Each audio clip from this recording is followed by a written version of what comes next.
मंडळी, आजची सकाळ निघाली होती शेगावला जायला. मग काय इथं लालपरीत बसलो, इथून आलो बडनेरमध्ये. तर आल्यास पहिले काढले तिकीट आणि निघालो आपल्या प्लॅटफॉर्मवर. रेल्वेला यायला होता टाइम, तर इथं केला मग थोडासा टाइमपास. आणि टाइमपास केल्याच मग आलं इथं रेल्वे. यार केलाही नव्हतं की एवढी चांगली जागा भेटेल. मला तर मस्त विंडो सीटच भेटली. आता आल्यास पहिले इथं दुखले पाय, तर मग जरासं म्हटलं घासतच नाही मैत्रिणी गेले. स्टेशनहून केला भेटून मग निघालो आम्ही विसावामध्ये जायला. आम्ही तर सगळ्यात पहिले इथं रूमच करणार होतो, पण रूम तर काही आम्हाला भेटली नाही. मग इथं संस्थेचीच बेड भेटून गेले. ते गार्डन पाहून तर दिल गार्डन ही हो गया. मग काय भेटली आम्हाला इथं रूम. मग काय सगळे लागले तर भुका. मग 90च्या स्पीडमध्ये टोकन घेतलं आणि इथं लागलो लाईनीत. आणि मग काय तर अशा खाऊन आले, जसं की ह्या 4-5 दिवसापासून यांना खाल्लं नाही.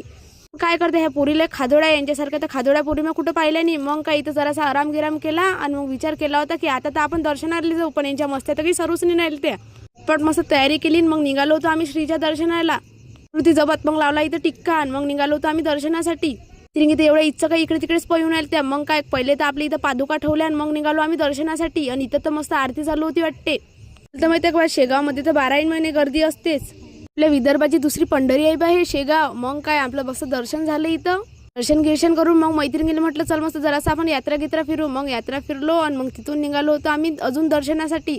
शेगावमध्ये जेवढे पाहायचे ठिकाणं होते आम्ही तर ते सगळेच पाहून घेतले होते. मग सगळीची एनर्जी झाली डाऊन आणि निघालो आम्ही आता रूमच्या इकडे. पुढं काय घडलं हे बघण्यासाठी भेटू आपण नेक्स्ट व्हिडिओमध्ये. To be continue. बाय.